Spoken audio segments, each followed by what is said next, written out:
Hello friends, welcome to my channel. Before start the video, please subscribe our channel and press the bell icon for the latest videos.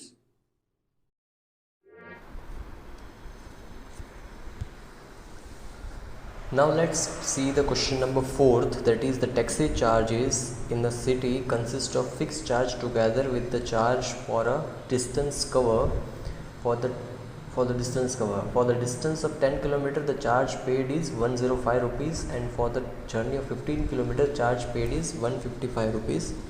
Find the charge, what are the fixed charge and the charge per kilometer. How much does a person have to pay for traveling a distance of 25 km. Okay तो एक taxi charge है, taxi जो charge करती है amount, वो एक different amount charge करती है, एक फ़िक्स अमाउंट चार्ज करती है, दूसरा उसका पर किलोमीटर का चार्ज रहता है। तो दो अमाउंट उसके, दो चार्जेस उसके अलग अलग है। तो अपन लेट कर लेते हैं कि क्या उसका फ़िक्स चार्ज रहेगा। Let the fix charge, fix charge हो जाएगा टैक्सी का, कितना हो जाएगा, ₹X, ठीक है।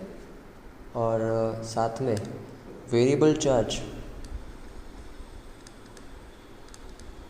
लेकिन पर किलोमीटर के बारे में बात हो रही है, variable charge per kilometre, that is equals to ₹Y। अब हमें बोला गया है कि वो 10 किलोमीटर का चल रहा है तो उसको 105 रुपीज़ पे करना पड़ता है। तो आपको पता है कि फ़िक्स चार्ज तो है पहले से, तो अकॉर्डिंग टू क्वेश्चन क्या हो जाएगा, फ़िक्स चार्ज तो उसको देना ही पड़ेगा टैक्सी वाले को हमें, बिकॉज फ़िक्स चार्ज तो हमेशा पेमेंट करना ही पड़ता है। और पर किलोमीटर उसको Y रुपीज़ देना पड़ता है, Y रुपीज़ पर किलोमीटर देना पड़ता है। तो 10 किलोमीटर वो चल रहा है तो 10 किलोमीटर के अकॉर्डिंग 10 Y रुपीज़ देने पड़ेंगे और टोटल हमें देना पड़ रहा है 105 रुपीज़। तो this is your equation number 1। अब सेकंड इक्वेशन आपकी बन जाएगी। अगर चाहो तो यहीं से आप इक्वेशन आगे बना सकते हो, लेकिन देख लेते हैं सेकंड इक्वेशन पहले क्या है। वो 15 किलोमीटर अगर जर्नी कर रहा है तो उसको 155 देना पड़ रहा है। तो x तो है ही, 15 किलोमीटर मतलब 15y हो जाएगा और उसको 155 रुपीज़ पे करना पड़ रहा है। अब क्या करेंगे, मैं यहीं से एक इक्वेशन बना लेता हूँ और उसको इक्वेशन नंबर 2 नाम दे देता हूँ। तो x क्या हो जाएगा हमारा, 155 minus 15y, this is equation number 2। ये इसलिए बनाई इक्वेशन नंबर 2 बिकॉज मुझे थर्ड इक्वेशन बनाने की ज़रूरत नहीं पड़ती। अगर यहाँ मैं 2 दे देता इस वाले इक्वेशन को तो मुझे थर्ड इक्वेशन बनानी पड़ती, बट अच्छी बात है थर्ड इक्वेशन नहीं बनाएंगे, अब डायरेक्ट पुट कर देंगे इक्वेशंस को। तो अब इक्वेशंस में पुट करने के लिए क्या करेंगे, सबसे पहले पुट इक्वेशन 2 इन इक्वेशन 1। तो हो क्या जाएगा, देयरफॉर इक्वेशन 1 है अपने पास, x plus 10y is equals to 105। Therefore x की वैल्यू हमारे पास क्या है, दैट इज़ 155 माइनस 15y और फिर plus 10y as it is equals to 105। तो फिर ये 155 हो जाएगा और वह 105 इधर आ जाएगा, तो 155 माइनस 105 और ये सॉल्व कर लेते हैं यहीं पे। तो माइनस 15y प्लस 10y हो जाएगा -5y और इस साइड जाके +5y हो जाएगा वो, बिकॉज इस साइड -5y होगा, उस साइड जाएगा तो +5y आ जाएगा। 155 माइनस 105, तो 155 minus 105 that is 50, that is equals to 5y। तो फिर y की वैल्यू आपके पास क्या आ जाएगी, 50/5, दैट इज़ आंसर इज़ 10। तो आपकी y की वैल्यू 10 आ गई। अब y की वैल्यू 10 है मतलब आपका वेरिएबल पर किलोमीटर जो कि चार्ज है वो 10 रुपये है। अब x का फाइंड करना है, तो x का फाइंड करने के लिए क्या करेंगे, अपन पुट कर देंगे वैल्यू और सॉल्व कर देंगे। तो now put y equals to 10 in equation, मैं तो बोलता हूँ 2 में ही डाल देते जाके इजी हो जाएगा, जल्दी हो जाएगा। तो x equals to 155 minus 15, y की वैल्यू है 10, therefore x equals to 155 minus 150 हो जाएगा ये। देयरफॉर x का वैल्यू क्या होगा 5। तो आपको 5 रुपये तो देने ही पड़ेंगे। तो यहाँ पे हैंस लिख देंगे, हैंस क्या, फिक्स चार्ज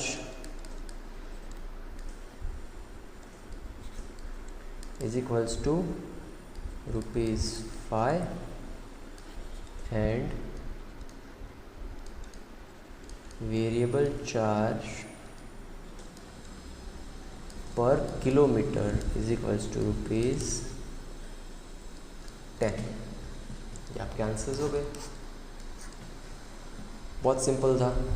इसी तरीके से नेक्स्ट क्वेश्चन देख लेते हैं, question number 5। See the question number 5th. The fraction becomes 9/11 if 2 is added to both the numerator and denominator, and if 3 is added to both the numerator and denominator, it becomes 5/6. Find the fraction. अगर fraction find करना है तो fraction find करने से हमें उसके लिए हमें न्यूमरेटर डिनोमिनेटर को लेट करना पड़ेगा। और लेट क्या कर लेते हैं, न्यूमरेटर मतलब मैं न्यूमरेटर को n बोल रहा हूँ अभी, उसको मैं x मान लेता हूँ। यहाँ से न्यूमरेटर आपको लिख लेना है, numerator equals to x and denominator equals to that is d equals to y। आप d और n मत लिखना, न्यूमरेटर पूरा लिखना, डिनोमिनेटर पूरा लिखना। अब n equals to x, d equals to y। According to question क्या कहा है, पहला स्टेटमेंट, वो फ्रैक्शन 9/11 हो जाता है कब, जब 2 एडेड होता है न्यूमरेटर में। तो न्यूमरेटर आपके पास है x, तो x + 2 हो जाएगा, और डिनोमिनेटर में भी ऐड होता है तो y भी डिनोमिनेटर में y + 2 हो जाएगा, और वो फ्रैक्शन बन जाता है 9/11। तो इसको सॉल्व कर लेंगे। तो सॉल्व करने के लिए क्या हो जाएगा, ये 11 ऊपर मल्टीप्लाई हो जाएगा, और 2 + y + 2 9 के साथ मल्टीप्लाई हो जाएगा, तो ये इधर जाएगा। It is 11 × x + 2 equals to 9 × y + 2। तो क्या हो जाएगा, 11 × x that is 11x + 22 equals to 9y + 9 × 18। तो आपका वैल्यू क्या आ जाएगा 11x, और इस साइड आके -9y हो जाएगा। अगर चाहो तो, वरना डायरेक्ट भी रख सकते हो, तो मैं 11x लिख देता हूँ, -9y इस साइड लेके आता हूँ, इक्वल्स टू 18 और +22 इस साइड आके -22 हो जाएगा।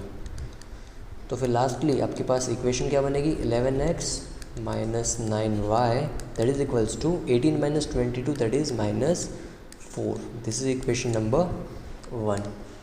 Now what we have to do, we have to find the next equation, और वो क्या है, if we added 3 to the both numerator and denominator.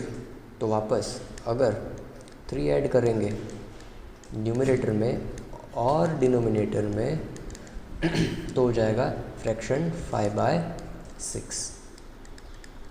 6 ऊपर मल्टीप्लाई होगा तो 6 × x + 3 is equals to 5 × y + 3। Therefore ये हो जाएगा 6x + 3 6 = 18 इक्वल्स टू 5y + 15 5 3 = 15। तो हमारा आंसर क्या हो जाएगा, 6x इक्वल्स टू 15 5y + 15 - 18। तो फिर 6x वैल्यू आ जाएगा equals to 5y 15 - 18 that is -3। अब ये 6 को भी उस साइड भेज देता हूँ, तो x इक्वल्स टू हो जाएगा 5y - 3 divided by 6। This is your equation number 2। मैंने डायरेक्ट सॉल्व कर दिया है इक्वेशन नंबर 2 को। लेट जस्ट अ सेकंड, पानी पी लो।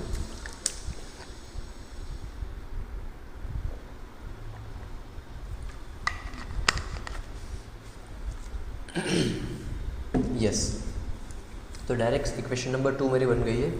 अब क्या करूँगा मैं, put equation 2 in equation 1।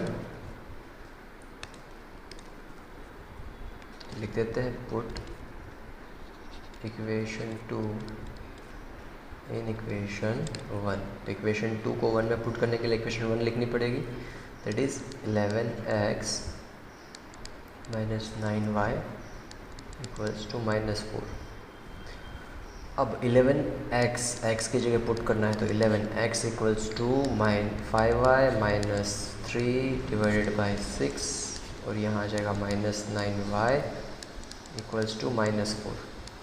Therefore 11 5 ज़ा 55y, 11 3 ज़ा 33, और इसके नीचे 6 minus 9y equals to minus 4.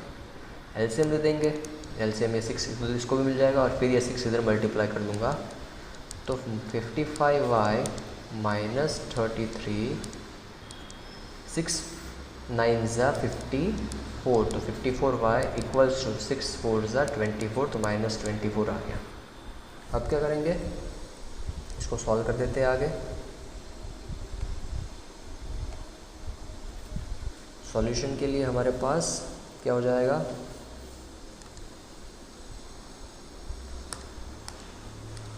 अब हो जाएगा that 55y minus 54y is equals to minus 24. अब ये माइनस 33 जो है इससे डाके प्लस 33 बन जाएगा. 55 minus 54 that is y, and minus 24 plus 33 that is plus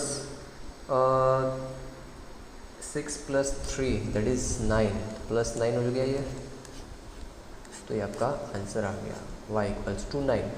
अब पुट कर देते y इक्वल्स टू 9 किसमें, इक्वेशन नंबर 2 में कर देते, तो put y equals to 9 in equation 2.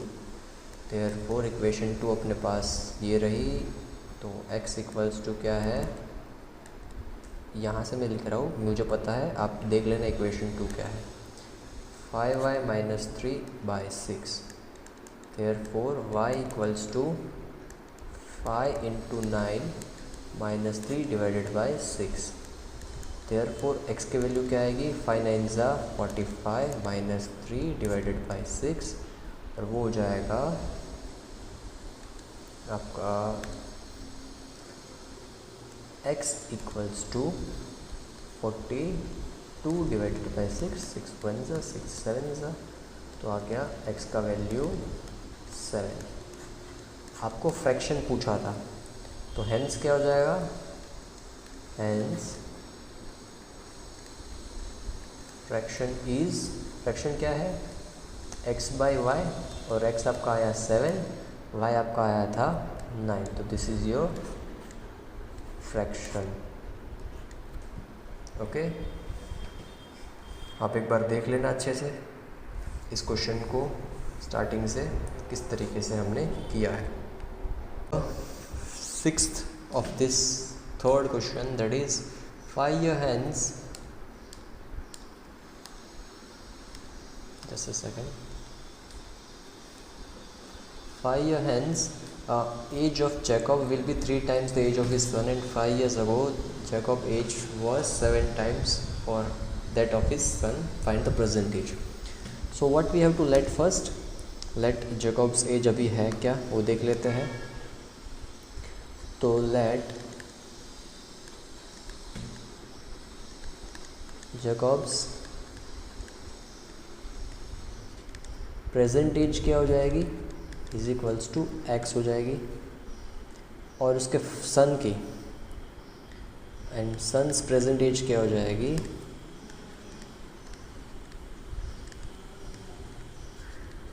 Equals to y हो जाएगी. प्रेजेंट एज की बात हो रही है. अब 5 साल पहले की बात आई है, तो 5 साल पहले के लिए एज क्या हो जाएगी, 5 years हैंस है, सॉरी 5 साल बाद की बात हो रही है, 5 years हैंस या फिर 5 years हैंस. तो क्या हो जाएगा इसके बाद, जैकब्स एज विल बी, अभी अगर x है तो 5 साल बाद इसकी क्या हो जाएगी, x प्लस 5 हो जाएगी, दैट इज़ सो सिंपल. और सन की एज क्या हो जाएगी, y प्लस 5 हो जाएगी, दैट इज़ ऑल्सो सिंपल. अब बात कर रहे हैं अपन थर्ड वन दैट इज़ अगर वो 5 साल पहले होता तो क्या हो जाता एज, तो 5 years बिफोर या 5 years अगो जैकब का एज क्या हो जाता?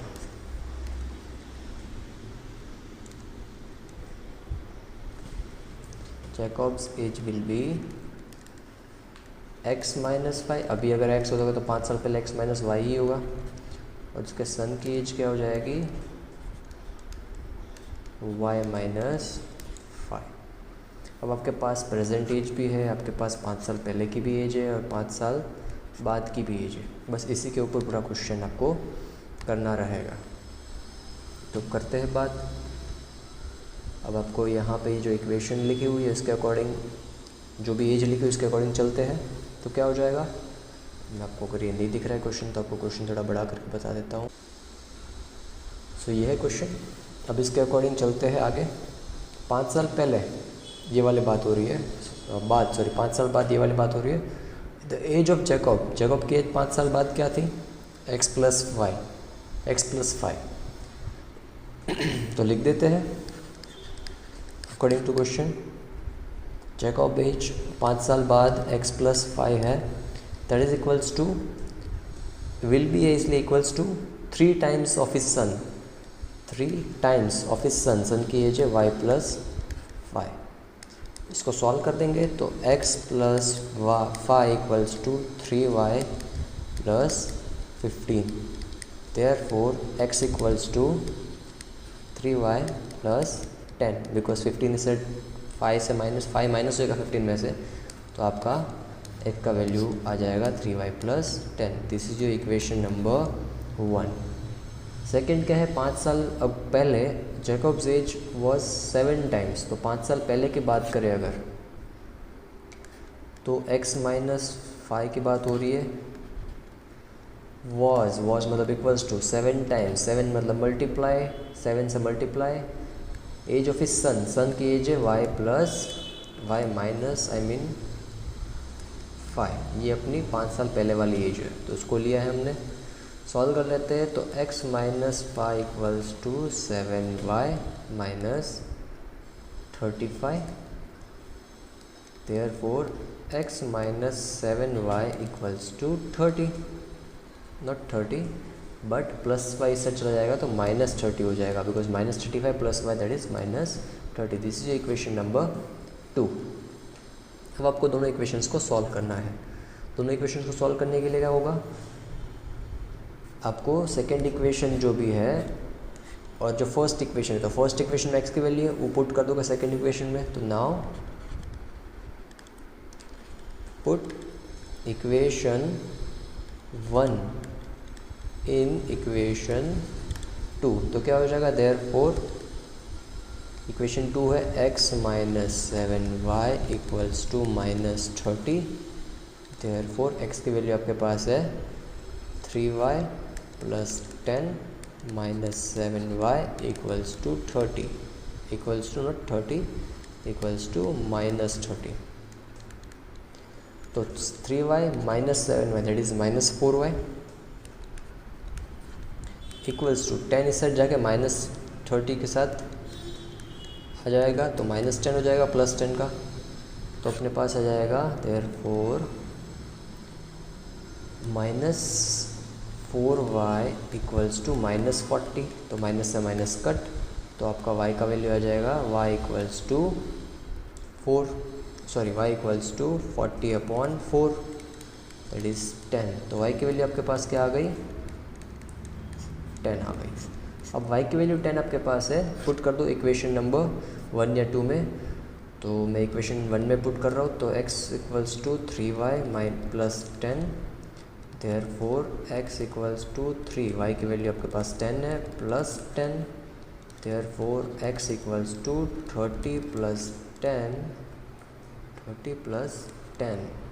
तो आपकी x की वैल्यू आ जाएगी 40। तो आपको लास्ट में स्टेटमेंट लिखना है that Jacob's age will be 40 and his son age will be 30। That's it. So यहाँ पे अपनी एक्सरसाइज नंबर 3.3 कंप्लीट होती है। फिर नेक्स्ट क्वेश्चन नेक्स्ट एक्सरसाइज अपन का स्टार्ट करते हैं इसके बाद।